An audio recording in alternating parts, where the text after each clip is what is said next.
Avis vascular centre మన దేశంలోనే the best varicose vein hospital. ఇప్పుడు వచ్చి ఈ ల్యాండ్ అంతా మాదని చెప్తున్నారు. అది వాళ్ళ స్ట్రాటజీ. అది ఎప్పుడైనా చూడండి, ఎక్కడైనా గుట్ల బేగంపేటలో ఔరంగజీబ్ గుర్రాలు వచ్చి గడ్డి తినని చెప్పేసి అది వకఫ్ ల్యాండ్ చేసిన మనుషులు ఇక్కడ తెలంగాణ వకఫ్ బోర్డు. ఇట్లా అక్కడ కూడా జరిగింది. So these people went to the court. Kerala హైకోర్టుకి వెళ్ళారు. కేరళ హైకోర్టు మళ్ళీ స్టే ఆర్డర్ ఇచ్చారు. మళ్ళీ అక్కడికి నడుస్తున్నప్పుడు సడన్గా ఒక అజిటేషన్ స్టార్ట్ అయింది. ఈ వకఫ్ బిల్ వచ్చినప్పుడు పార్లమెంట్లో దట్ ఈ ల్యాండ్ మాది, మేము 6 generations 7 generations నుంచి మేము ఇక్కడ ఉంటున్నాం అని చెప్పేసి that became a big issue in the election. In fact మునంబంలో ఇది వీళ్ళు ఫాస్ట్ అండ్ టు డెత్ చేస్తున్నారు కంటిన్యూస్. ఇంత 300-400 రోజుల నుంచి నిరాహార దీక్ష. దాన్ని కాంగ్రెస్ వాళ్ళు పాలిటిక్స్ ఆడి ఆపించేశారు ఎలక్షన్ ముందే. మీరు ఆపేసేయండి, మేము చూసుకుంటాం అది అని చెప్పి. ఏం జరగలేదు. కేరళ హైకోర్టు స్టే ఇస్తే మళ్ళీ ఇప్పుడు సుప్రీంకోర్టు దానికి స్టే ఇచ్చారు ఇప్పుడు వెళ్ళి. So it is back to square one again. వాళ్ళ ల్యాండ్ వాళ్ళ దగ్గర లేదు ఇప్పుడు, అంటే రైట్స్ లేదు వాళ్ళకి. తర్వాత చూద్దాం సుప్రీంకోర్టులో ఏం జరుగుతుందని. సో కాంగ్రెస్ వాళ్ళు వచ్చి విత్డ్రా చేయించుకొని వాళ్ళ క్యాండిడేట్ని పెట్టుకున్నారు అక్కడ మునంబం వార్డులో. వాళ్ళకి క్యాండిడేట్ని పెట్టుకున్నారు, ఇది లాటిన్ చర్చ్ వాళ్ళ సపోర్ట్తోని. కానీ అదే టైంలో బీజేపీ వాళ్ళు కూడా నిరాహార దీక్ష చేస్తున్నారు. వాళ్ళు విత్డ్రా చేయలేదు. వాళ్ళ దాంట్లో కూడా క్రిస్టియన్స్ ఉన్నారు చాలా మటుకు. వాళ్ళు అన్నారు మాకు ఇప్పుడు సొల్యూషన్ వచ్చేదాకా మేము విత్డ్రా చేయమని చెప్పేసి వాళ్ళు కంటిన్యూ చేశారు. వాళ్ళ క్యాండిడేట్ పెట్టారు. 1 Christian lady contested on that ticket BJP and ఆమె గెలిచింది. Against the powerful Latin church she won the seat. అక్కడ పాలిటిక్స్ మారిపోతుంది కేరళలో. ఇదే మీరు ట్రివాండ్రంలో చూశారు. ట్రివాండ్రంలో హిందూ కన్సాలిడేషన్ జరిగింది. దానికి చాలా కారణాలు ఉన్నాయి. ఒకటి, కాంగ్రెస్ వైపు నుంచి ఈ ముస్లిం పార్టీల కోసం ఎస్డిపిఐ కానివ్వండి, సిపిఎం వాళ్ళు మదనీ అని చెప్పి ఒక టెర్రరిస్ట్ ఉన్నారు, ఆయన బెంగళూరు బ్లాస్ట్ మెయిన్ అక్యూజ్డ్. ఆయన ఇప్పుడు ఫ్రీగా తిరుగుతున్నాడు కేరళలో. సుప్రీంకోర్టు ఆయనకి బెయిల్ ఇచ్చింది. అట్లాంటి చాలామంది ఉన్నారు.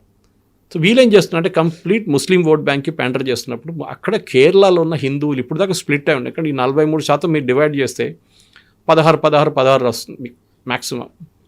ఈసారి బీజేపీకి కొన్ని సీట్స్లో 20% దాకా ఓటు వచ్చింది. దానికన్నా ఎక్కువ రాదు unless Christians start voting for BJP. Christians కూడా ఈ ప్రాబ్లం, ఈ లవ్ జిహాద్ ప్రాబ్లం వచ్చినప్పుడు వాళ్ళ అమ్మాయిలు చాలామంది కనిపించకుండా పోయారు. So they also started against. In fact one of the bishops అక్కడున్న ఒక 3 సంవత్సరాల ముందు ఆయన పెద్ద స్టేట్మెంట్ చేసిండు. లవ్ జిహాద్ ఒకటే కాదు, నార్కోటిక్ జిహాద్ కూడా నడుస్తుంది. వీళ్ళు డ్రగ్స్లో డీల్ చేస్తున్నారు ఈ జిహాదీస్లు. మా అమ్మాయిలకి డ్రగ్స్ ఇచ్చి వాళ్ళని ఎంటైజ్ చేసుకుంటున్నారని చెప్పి అలిగేషన్స్ చేస్తే ఆయన మీద కేసు వేశారు CPM government, Pinarayi Vijayan government. అది కాకుండా శబరిమల ఇష్యూ వచ్చింది. శబరిమలలో ద్వారపాలక కొట్టేశారు. శబరిమలలో ఉన్న అవుటర్ క్లాడింగ్ విజయమాల్యాకి ఇచ్చిన 33 కిలోల బంగారు తాపడం పోయింది. అది గాయబ్. అది ఎక్కడ తీసుకెళ్ళి దాన్ని ఇప్పుడు డూప్లికేట్ పెట్టుకున్నారని చెప్పి ఎంక్వైరీ నడుస్తుంది under high court. Former 2 CPM leaders, senior CPM leaders, వాళ్ళు ట్రావెంకోర్ దేవస్వం బోర్డు చీఫ్ ఉండే వాళ్ళని అరెస్ట్ చేసి వాళ్ళు జైల్లో ఉన్నారు. అదొకటి చాలా మటుకు హిందువులకు కోపం వచ్చింది. ఎందుకంటే దానికన్నా ముందు కూడా మీకు గుర్తుంది కవిత గారు, సుప్రీంకోర్టు జడ్జ్మెంట్ వచ్చినప్పుడు మహిళల గురించి, మహిళల ఎంట్రీ శబరిమల గురించి వచ్చినప్పుడు పినరాయి విజయన్ ఇమ్మీడియట్లీ రియాక్ట్ అయ్యాడు. Yes we will implement from next week. అదే టైంలో మార్తోమా జడ్జ్మెంట్ వచ్చినప్పుడు సుప్రీంకోర్టు నుంచి పినరాయి విజయన్ ఏం చెప్పారంటే, ఫైనల్ జడ్జ్మెంట్ అది సుప్రీంకోర్టుది, దట్ వాళ్ళ క్లియర్ డినామినేషన్ చెప్పేసింది supreme court, this is what should be done, ఈ చర్చ్ వీళ్ళకి హ్యాండిల్ చేయాలి, ఈ బరియల్ గ్రౌండ్. పినరాయి విజయన్ అది అట్లా చేయలేరు, మనం వాళ్ళతో మాట్లాడదాం, it's a very sensitive issue అని. అంటే క్రిస్టియన్స్కి వచ్చినప్పుడు ఒక స్ట్రాటజీ, హిందువులకి వచ్చినప్పుడు ఇమ్మీడియట్ ఇంప్లిమెంటేషన్. మహిళలు తీసుకెళ్ళడానికి ట్రై కూడా చేశారు, పైన తీసుకెళ్లారు. మన వైపు నుంచి కొంతమంది ఛానల్ వాళ్ళు హైదరాబాద్ నుంచి కూడా వెళ్ళారు, వాళ్ళ సంగతి తెలిసింది దాని తర్వాత ఏమైందని ఆ ఛానల్ది. శబరిమలలో అయ్యప్ప శాపం వచ్చేస్తే మీకు ఎవ్వరు బతకరు. 1950s విగ్రహాన్ని మొత్తం ఇరగొట్టారు అక్కడ కొందరు వచ్చి, టెంపుల్ని సన్నిధానాన్ని తగలబెట్టారు శబరిమలలో, మీకు గుర్తుంటుంది. That was a horrible incident. తెలిసింది 45 ఒక వారం తర్వాత 10 రోజుల తర్వాత తెలిసింది జరిగింది అనేది. ఆ టైంలో సీసీటీవీలు లేవు, ఏం లేవు. కానీ చేసిన వాళ్ళు ఎవరని తెలిసిపోయింది. అక్కడ టీ ఎస్టేట్, కాఫీ ఎస్టేట్ వాళ్ళు చేశారు పని. అది మీరు బిలీవ్ చేయరు, దాట్ 3 or 4 ఫ్యామిలీస్ చేసిన దానికి ఆ శాపం, వాళ్ళ ఫ్యామిలీ అందరూ కుక్క సాగు తెచ్చారు. హారబుల్. ఈ హిందూ కన్సాలిడేషన్, హిందూ కోపం అనేది పినరాయి విజయన్ మీద మళ్ళీ వచ్చింది. That is why Palakkad very strong Hindu presence, Tamilian population mostly, Tamil Nadu నుంచి వాళ్ళందరూ చాలా సంవత్సరాల నుంచి, because it's the part of Tamil Nadu technically speaking. కానీ తర్వాత స్టేట్ రీఆర్గనైజేషన్లో అక్కడ కాసర్గోడ్ కానివ్వండి, ఇక్కడ కన్యాకుమారి తమిళనాడుకి ఇచ్చినప్పుడు Palakkad became a part of Kerala. ఈ ఎలక్షన్లో మేజర్గా ఏం జరిగిందంటే, ఒకటి హిందూ కన్సాలిడేషన్ ఇప్పుడు మాట్లాడింది, రెండవది క్రిస్టియన్ అవేకనింగ్. క్రిస్టియన్స్లో కూడా గ్రూప్స్ నేను చెప్పాను చూడండి, ఎక్స్ప్లెయిన్ చేశాను. వాళ్ళ నడిమిట్లో కూడా ఒక బ్రేకప్ వచ్చింది. మోదీ గారు రెగ్యులర్గా క్రిస్టియన్ లీడర్స్ని ఢిల్లీలో కలిసాం. మూడవది Rajeev Chandrasekhar's entry into Kerala BJP. దీంట్లో చాలా ఒక స్ట్రాంగ్ రీజన్ ఏంటంటే కవిత గారు, కేరళ బీజేపీ అనగానే ఇట్స్ అ ఫ్యాక్షన్ లెడ్. 4-5 గ్రూపులు ఉన్నారు అక్కడ. Shobha Surendran group, K Surendran group, V Muraleedharan group, Krishnadas group, ఇంకా అట్లాంటి 5-6 గ్రూపులు ఉన్నాయి అక్కడ. వీళ్ళు ఒక్కరికొకరు పడదు. కె సురేంద్రన్ ప్రెసిడెంట్గా ఉన్నారు recent, till Rajeev was appointed. ఆయన ఉన్న టైంలో శోభా సురేందర్ని లేనిపోయిన కాన్స్టిట్యున్సీకి పంపిస్తారు ఎలక్షన్ పోటీ చేయడానికి. ఒకసారి ఒక్క కాన్స్టిట్యున్సీలో పంపిస్తారు, నెక్స్ట్ టైం ఇంకో కాన్స్టిట్యున్సీలో పంపిస్తారు ఆమెను కావాలని చెప్పి. కానీ ఆమెకు ఒక కెపాసిటీ ఉంది, ఎక్కడ వెళ్ళినా కానీ ఓటు డబుల్ చేసుకుంటుంది. లాస్ట్ టైం బీజేపీకి 1,00,000 ఓట్లు వచ్చిందంటే ఆర్టికల్ అని చెప్పి దీనికన్నా ముందున్న దాంట్లో డబుల్ చేసుకుంది ఆమె, 2 లక్షలు చేసుకుంది అక్కడ.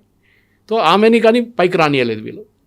ఆమెనేమో మోదీ గారు వచ్చినప్పుడు మోదీ గారు మెన్షన్ చేసి స్టేజ్లో కూర్చోబెట్టారు. అది వీళ్ళకి కోపం వచ్చింది త్రిశూర్కి వచ్చినప్పుడు. ఇట్లాంటి చాలా పాలిటిక్స్ ఉన్నప్పుడు విసర్గచ్చి లాస్ట్లో పార్టీ డిసైడ్ చేశారు ఎవ్వరు ఫ్యాక్షన్ లేని ఒక అపాయింట్ చేద్దామని చెప్పి రాజీవ్ చంద్రశేఖర్ని తీసుకొచ్చారు. Rajeev was not a BJP person, మీకు అనందరూ తెలిసిందే, కర్ణాటక నుంచి, బట్ ఈజ్ మలయాళీ. కానీ BPL mobile company was his company. ఆయన ద కంపెనీ అమ్మేసిన తర్వాత డబ్బులు దాన్ని became a investor in different things. రాజీవ్ని తీసుకొచ్చినప్పుడు కూడా వీళ్ళందరూ వ్యతిరేకించారు. అక్కడున్న ఆయనకి ఏం ఎక్స్పీరియన్స్ ఉంది పాలిటిక్స్లో, ఏం తెలుసు. కానీ ఆయన ఒక కార్పొరేట్ కల్చర్ తీసుకొచ్చిండు పార్టీలో. ఏంటంటే ప్రొఫెషనల్గా వర్క్ చేయడము, సోషల్ మీడియా డివిజన్, వాళ్ళ వైపు నుంచి టెలివిజన్ డిబేట్స్కి ఎవరిని పంపించాలి మొత్తం ప్లాన్ అవుట్ చేశారు వాళ్ళు. చాలా బాగా చేశారు. దానికోసం మొన్న కూడా ఈ ఎలక్షన్ రిజల్ట్ వచ్చిన తర్వాత ఇమ్మీడియట్గా మోదీ గారు కూడా మలయాళంలో ట్వీట్ చేశారు, saying that BJP, congratulation BJP కార్యకర్తలు ట్రివాండ్రం కలిసిన దానికని చెప్పేసి. There is reawakening. కానీ బీజేపీ మళ్ళీ నెక్స్ట్ ఎలక్షన్లో గవర్నమెంట్ ఫామ్ చేస్తారంటే నో వే. గవర్నమెంట్ పోయి బీజేపీకి 3 సీట్లు కూడా 3-4 సీట్ల కన్నా ఎక్కువ రాదు. That is the best performance వస్తే కూడా.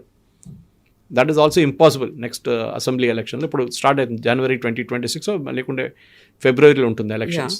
సో దాంట్లో నియమం అయితే గెలవచ్చు డెఫినెట్గా.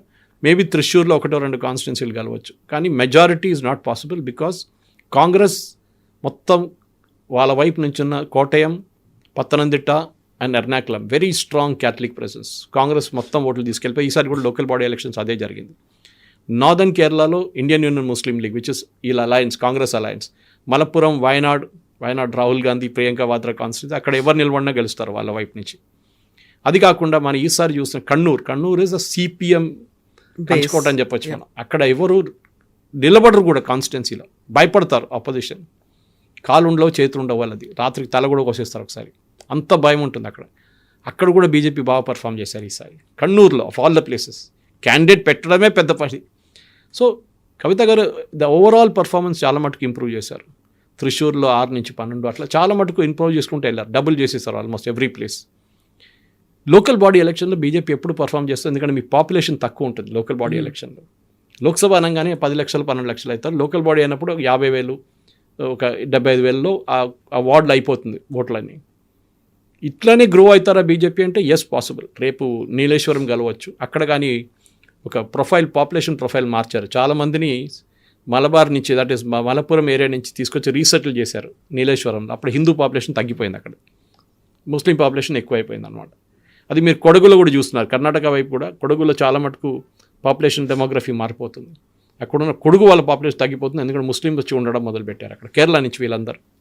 Anyway that's a separate politics. కానీ నేను ఎందుకు ఎక్స్ప్లెయిన్ చేస్తున్నాను, మన ప్రేక్షకులు కూడా అర్థం చేసుకోవాలి. కేరళ పాలిటిక్స్ అనేది ఒక చేంజింగ్ మనలాగా కాదు. ఇక్కడ 1-2-3 పార్టీలు ఉంటాయి, అక్కడ అది చిన్న పార్టీలు ఉంటాయి. ఫర్ ఎగ్జాంపుల్ కేరళ కాంగ్రెస్ మాణి, చాలామంది కన్ఫ్యూజ్ అవుతారు. కేరళ కాంగ్రెస్ అని కానీ ఇండియన్ నేషనల్ కాంగ్రెస్ అనుకుంటారు. కాదు, కేరళ కాంగ్రెస్ అనేది కేఎం మాణి అని చెప్పి ఒక సీనియర్ కాంగ్రెస్ లీడర్ ఉండే ఒక టైంలో ఆయన సెటప్ చేసిన party. They are affiliated the చర్చ్తోని పనిచేస్తారు వాళ్ళు. చర్చ్ చెప్తారు ఈ క్యాండిడేట్ని పెట్టండి అంటే ఆ క్యాండిడేట్ని పెడతారు వాళ్ళు ఇప్పుడు దాకా కాంగ్రెస్ వాళ్ళతో టైఅప్లో ఉన్నారు, అంటే అలయన్స్లో ఉన్నారు మాణిగారు ఉన్నప్పటి నుంచి. కానీ మాణిగారు పోయిన తర్వాత వాళ్ళ కొడుకు హీ బికేమ్ వెరీ అంబిషియస్. ఆయన ఒక మినిస్టర్ కావాలంటే, రాజ్యసభ సీట్ కావాలంటే కాంగ్రెస్ వాళ్ళు పట్టించుకోలేదు. Jose K Mani is his name. So what he did, ఆయన సిపిఎం వైపు వెళ్ళిపోయాడు. కేరళలో 1/2 ఎమ్మెల్యే 1 ఎమ్మెల్యే పార్టీలు కూడా ఉన్నారు.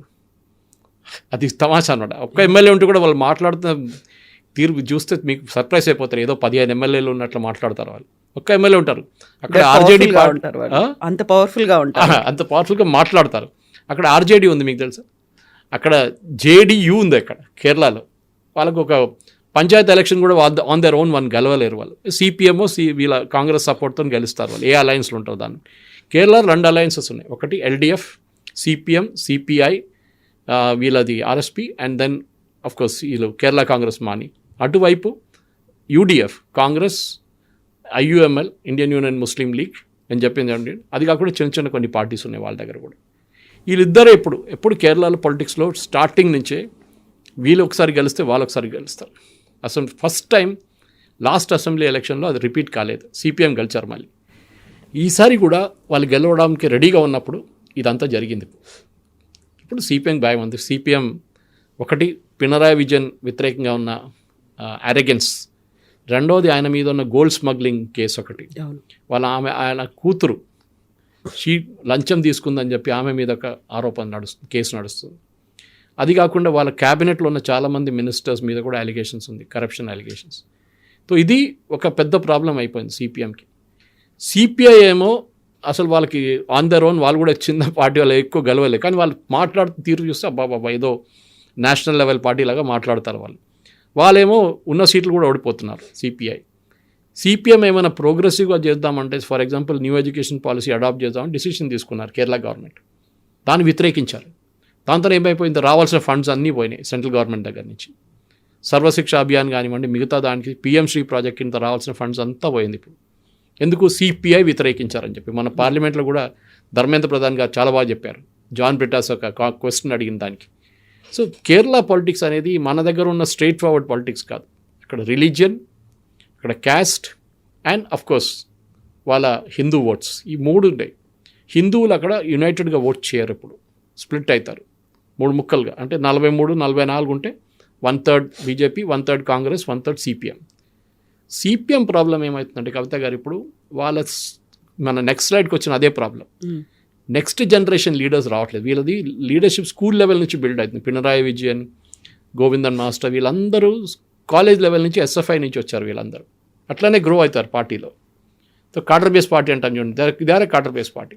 కానీ ప్రాబ్లం ఏంటంటే లాస్ట్ ఒక 10-15 సంవత్సరాల్లో కేరళలో ఉన్న అబ్బాయిలు అమ్మాయిలు కేరళ నుంచి బయటికి వెళ్ళిపోతున్నారు. మీరు చెప్పొచ్చు, మీరు కూడా నేను కూడా ఉన్నా అంటే నేను ఎప్పుడో వచ్చాను హైదరాబాద్కి, 65లో వచ్చాను నేను. కానీ మా ఫాదర్ ఇక్కడ పోస్టింగ్ అయినప్పుడు రైల్వేలో. అది కాకుండా ఇక్కడున్న కేరళలో ఉన్న ఆపర్చునిటీస్ అస్సలు లేవు, జాబ్స్ లేవు, కంపెనీలు లేవు.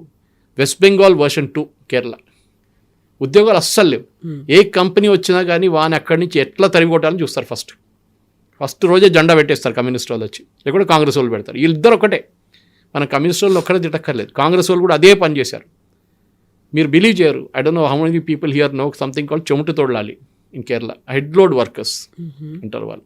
ప్రతి విలేజ్లో ఒక హెడ్ లోడ్ వర్కర్స్ ఉంటారు, 10 మంది యూనియన్ వాళ్ళు. రెడ్ కలర్ టర్బన్ కట్టుకొని బ్లూ షర్ట్ వేసుకొని ఉంటారు అక్కడ. అది either AITUC or INTUC or CITU, వీళ్ళ అఫిలియేషన్లో ఉంటారు వాళ్ళు. మీరు మీ ఇంటికి ఫర్ ఎగ్జాంపుల్ ఒక సోఫా సెట్ కొనుక్కొచ్చారు, దాని విలువ ఒక 45,000 50,000 పెట్టుకుందాం.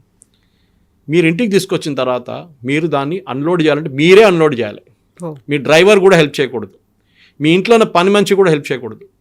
అప్పుడు యూనియన్ వాళ్ళకి తెలిసిపోతుంది, వాళ్ళు అదే రూట్లో కూర్చొని చూస్తారు. వాళ్ళకి ఇమీడియట్ ఫోన్ కాల్ వచ్చేస్తుంది, వాళ్ళు మీ ఇంటికి వస్తారు. 5 మంది వచ్చేస్తారు, లేకుంటే 10 మంది వస్తారు. అంత దింపడానికి 2 చాలు, కానీ 5 మంది వస్తారు. వచ్చి చూస్తారు, చూసి ఒక 10,000 కావాలంటారు. మీరు అంటారు 45,000కు కొనుక్కున్నాను, ఇక్కడి నుంచి తీసి అక్కడ పెట్టడానికి 10 ఫీట్ దూరం పెట్టడానికి రూమ్ లోపలికి 10,000 అంటే, లేకుంటే రిటర్న్ పంపించేసేయండి. చాలామంది ఫ్రస్ట్రేట్ అయిపోయి దానికోసం కేరళ నుంచి వెళ్ళిపోయారు. ఈ యాటిట్యూడ్ చెమట తోడాలి. దీని గురించి నిర్మలా సీతారామన్ గారు పార్లమెంట్లో మాట్లాడారు. నోక్కు కూలి అని ఇంకో కాన్సెప్ట్ ఉంది కేరళలో. ఈ ట్రాక్టర్లన్నీ వచ్చే ముందు వీళ్ళందరూ మాన్యువల్ లేబర్ చేస్తారు కదా ఫార్మింగ్. ట్రాక్టర్ వచ్చిన తర్వాత వీళ్ళు చాలామంది అంటారు, మీరు 40 మంది బదులు మీరు ఇప్పుడు ట్రాక్టర్ వాడుకుంటున్నారు, 5 మంది కూడా పని లేదంటే ఒకడు అక్కడ కూర్చుంటాడు రోజంతా, ఒకడు పక్కన పొలం పక్కన కూర్చొని చూస్తాడు ఈ ట్రాక్టర్ పనిచేస్తుందంతా. సాయంత్రం కాగానే అక్కడ ముందు పనిచేస్తున్న 35 మంది ఉన్నారు కదా, వాళ్ళ జీతం ఈయనకి ఇవ్వాలి. వాళ్ళు పని చేయలేదు, వాళ్ళు లేరు కూడా అప్పుడు, కానీ ట్రాక్టర్ యూజ్ చేశారు కదా మీరు.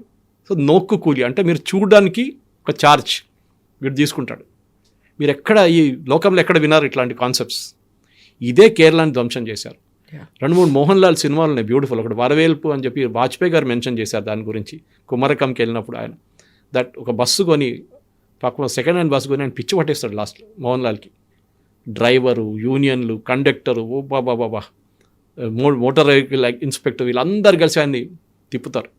అట్లనే మిథునం అని చెప్పి ఇంకోటి బిస్కెట్ ఫ్యాక్టరీ పెట్టుకొని మోహన్లా ట్రై చేస్తే అక్కడ కూడా అదే జరుగుతుంది. బిస్కెట్ ఫ్యాక్టరీ పోయి ఆయన ఫౌండేషన్ కూడా వేయనివాడు అని, కేబుల్ పెట్టనియరు అక్కడ, అట్లా ఎలక్ట్రికల్ కేబుల్ కూడా. కేరళలో చాలా జరిగినాయి అట్లా సూసైడ్స్. ఒక ఆయన పాపం కన్వెన్షన్ సెంటర్ పెట్టుకున్నాడు కన్నూరు వైపు, నార్త్ కేరళలో. ఆయన ఇనాగ్రేషన్ చేయలేదు, ఆయన దుబాయ్ నుంచి వచ్చి కష్టపడి ఆయన చాలా సంవత్సరాలు అక్కడ ఉండి వచ్చి పనిచేసి సెటప్ చేసుకున్నాడు. అంటే కన్వెన్షన్ సెంటర్ కట్టాడు కానీ ఓపెన్ చేయనియట్లేదు మున్సిపల్ కార్పొరేషన్, సూసైడ్ చేసుకున్నాడు. ఒక ఆయన వర్క్షాప్ పెట్టుకున్నాడు, ఆయనకి లంచం ఇవ్వాలంట, లంచం ఇవ్వాలని చెప్తే ఆయన వర్క్షాప్ బంద్ చేయించేశారు వాళ్ళు. ఇనాగ్రేషన్ ముందే బంద్ అయిపోయింది వర్క్షాప్, ఆయన కూడా సూసైడ్ చేసుకున్నాడు. ఇది కేరళ సంగతి.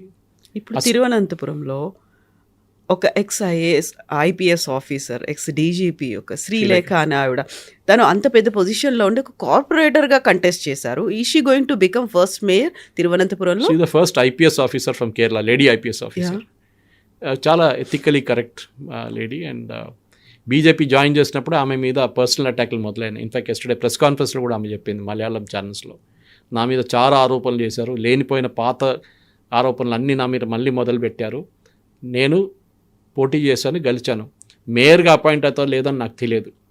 సో ఇది ప్రాబ్లమ్ ఇస్, వీళ్ళు ఎవరైనా బీజేపీ కాంగ్రెస్ గెలిస్తే ప్రాబ్లం లేదు సిపిఎంకి, బీజేపీ గెలవకూడదు. ఇన్ఫ్యాక్ట్ వినోయ్ విశ్వం ఇప్పుడున్న secretary of CPI, national secretary CPI ఏమంటున్నారు, మేము కాంగ్రెస్ గెలిచింది మాకు ఇష్యూ కాదు, బీజేపీ గెలిచింది చూడండి, it is a big worrying factor for అస్.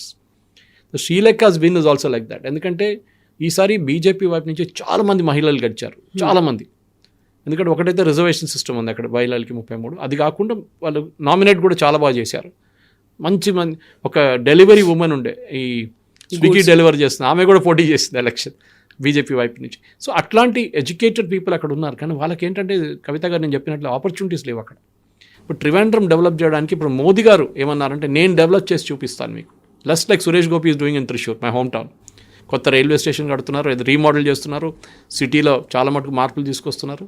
కానీ దాని అన్నిటికీ వీళ్ళు పొలలు పెడతారు సిపిఎం వాళ్ళు, లేకుంటే కాంగ్రెస్ వాళ్ళు, ఎవరు ఉంటారు వాళ్ళు. ఇప్పుడు మున్సిపాలిటీ సిపిఎం దగ్గర ఉంది, ఇప్పుడు ఈసారి కాంగ్రెస్ గెలిచారు. They will do something, they will definitely make Modi's life miserable. కానీ మోదీ గారు చెప్పారు, మేము డెవలప్మెంట్ చేసి చూపిస్తాం మీకు. ఒక ట్రివాండ్రం మున్సిపల్ కార్పొరేషన్ మా దగ్గర ఉంది కదా, వీ విల్ డూ. అక్కడ దీనికన్నా ముందు ఒక మేయర్ ఉండే ఆర్యా రాజేంద్రన్ అని చెప్పి, ఇప్పుడు ఆమె ఎప్పుడే మేయర్, ఆమె she'll not have to resign now CPM వైపు నుంచి. ఆమె అరెగెన్స్తోనే ఓడిపోయారు సిపిఎం కూడా తప్పట్లేదు. ఆమె అరెగెన్స్ అంటే ఆమె she is the youngest mayor in the world by the way, 26 సంవత్సరాలు అంతే. పెద్ద స్టోరీ ఉండే ఆమె ఎలక్ట్ అయినప్పుడు 5 సంవత్సరాల ముందు. కానీ ఇప్పుడు ఏం జరిగింది, ఆమె అరెగెన్స్, ఒక బస్సు ఒకరోజు మున్సిపల్ KSRTC బస్సు ఆమె కార్ని ఓవర్టేక్ అని చెప్పింది, ఆమె ఆపి బస్ డ్రైవర్ని కొట్టారు, షీ అండ్ హర్ హస్బెండ్.